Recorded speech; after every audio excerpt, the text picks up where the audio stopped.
ఉమ్మడి నల్గొండ జిల్లాలో రాజకీయ సమీకరణాలు మారుతున్నాయా? అధికార కాంగ్రెస్ పార్టీకి షాక్ తగిలేలా కీలక పరిణామాలు చోటు చేసుకోబోతున్నాయా? అవును, మాజీ మంత్రి బీఆర్ఎస్ సీనియర్ నేత చేసిన వ్యాఖ్యలు ఇప్పుడు రాష్ట్ర రాజకీయాలతో పాటుగా ఉమ్మడి నల్గొండ జిల్లాలో చర్చనీయాంశంగా మారాయి. ఇంతకీ మాజీ మంత్రి వ్యాఖ్యల వెనుక అర్థం ఏంటి? ఏ నేతలు బీఆర్ఎస్ గూటికి చేరనున్నారు? కాంగ్రెస్ ప్రభుత్వంపై నిజంగానే వ్యతిరేకత మొదలైందా? Let's watch.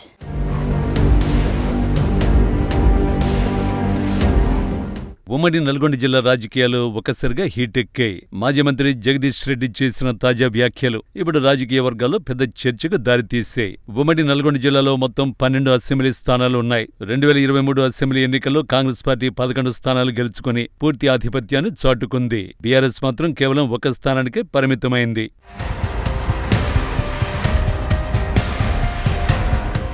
అయితే ప్రస్తుతం కాంగ్రెస్ పార్టీలో అంతర్గత విభేదాలు పెరుగుతున్నాయనే ప్రచారం జరుగుతోంది. ముఖ్యంగా మునుగోడు, దేవరకొండ ప్రాంతాల్లో అసంతృప్తి నేతలు బీఆర్ఎస్ వైపు చూస్తున్నారన్న టాక్ రాజకీయంగా హాట్ టాపిక్ గా మారింది. గ్రామస్థాయి నాయకత్వాన్ని తిరిగి సమీకరించుకోవడం, కాంగ్రెస్ లో అసంతృప్తిగా ఉన్న నేతలను ఆకర్షించడం ద్వారా పార్టీని బలోపేతం చేయాలని బీఆర్ఎస్ వ్యూహాత్మకంగా ముందుకు సాగుతోందన్న విశ్లేషణలు వినిపిస్తున్నాయి. రాష్ట్ర వ్యాప్తంగా చూస్తే రైతు రుణమాఫీ అమలు, స్థానిక స్థాయిలో నేతల మధ్య ఆధిపత్య పోరు, కేడర్ అసంతృప్తి వంటి అంశాలు కాంగ్రెస్ కు సవాల్గా మారే అవకాశం ఉందని రాజకీయ విశ్లేషకులు భావిస్తున్నారు. అదే సమయంలో ఈ అసంతృప్తిని రాజకీయ అవకాశంగా మలుచుకోవడంపై బీఆర్ఎస్ దృష్టి పెట్టిందన్న అభిప్రాయం కూడా వినిపిస్తోంది.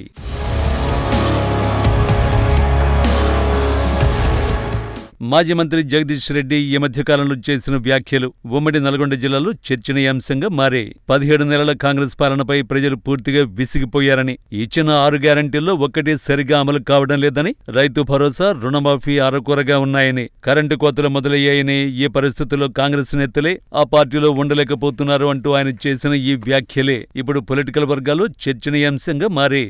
అంతేకాకుండా ఉమ్మడి నల్గొండ జిల్లాలోని 12 అసెంబ్లీ నియోజకవర్గాల నుండి పలువురు ఎమ్మెల్యేలు, జెడ్పీటీసీలు, ఎంపీపీలు, సర్పంచులు మాతో టచ్లో ఉన్నారని, త్వరలోనే వారంతా గులాబీ కండువా కప్పుకోబోతున్నారంటూ బాంబు పేల్చారు. దీంతో ఒక్కసారిగా జిల్లా రాజకీయం వేడెక్కింది. ఇక కాంగ్రెస్ పార్టీ మాత్రం ఈ వ్యాఖ్యల్ని తీవ్రంగా ఖండిస్తోంది.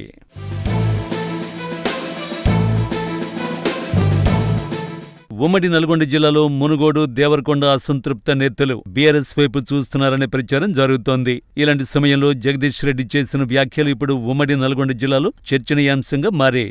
కాంగ్రెస్ లో అంతర్గత విభేదాలు ఎక్కువగా ఉండడంతో 2028 ఎన్నికలే టార్గెట్ గా బీఆర్ఎస్ ఆపరేషన్ ఆకర్ష్ మొదలుపెట్టిందా అనే అనుమానాలు కలుగుతున్నాయి. అసంతృప్త కాంగ్రెస్ నేతల్ని ఆకర్షించడం ద్వారా రాబోయే ఎన్నికలకు ఇప్పటి నుంచే గ్రౌండ్ ప్రిపేర్ చేయాలనే ప్రయత్నంగా కూడా దీనిని విశ్లేషిస్తున్నారు. అయితే కాంగ్రెస్ పార్టీ మాత్రం జగదీష్ రెడ్డి వ్యాఖ్యల్ని కొట్టిపారేసింది. అధికారం కోల్పోయిన బాధలో బీఆర్ఎస్ నేతలు పగటి కలలు కంటున్నారని, తమ పార్టీ నుంచి ఎవరూ వెళ్లరని, కావాలంటే బీఆర్ఎస్ ఎమ్మెల్యేలే తమ పార్టీలోకి వస్తారని అంటున్నారు.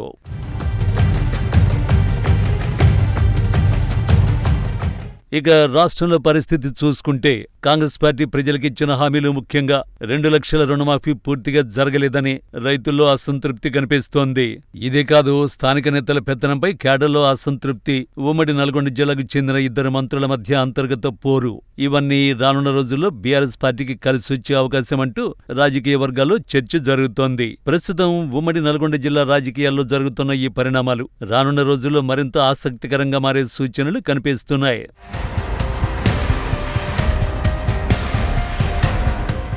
జగదీష్ రెడ్డి చేసిన వ్యాఖ్యలు కేవలం రాజకీయ వేడి పెంచేందుకేనా, లేక నిజంగానే కాంగ్రెస్ లో అసంతృప్తి పెరుగుతోందా అనే అంశాలపై ఇప్పుడు జిల్లా వ్యాప్తంగా చర్చ జరుగుతోంది. మొత్తానికి ఉమ్మడి నల్గొండ జిల్లాలో రాజకీయ సమీకరణాలు వేగంగా మారుతున్నాయన్న సంకేతాలు కనిపిస్తున్నాయి. జగదీష్ రెడ్డి వ్యాఖ్యలు నిజమవుతాయా, లేక కాంగ్రెస్ కౌంటర్ని ప్రజలు నమ్ముతారా అనేది రానున్న రోజుల్లో తేలనుంది.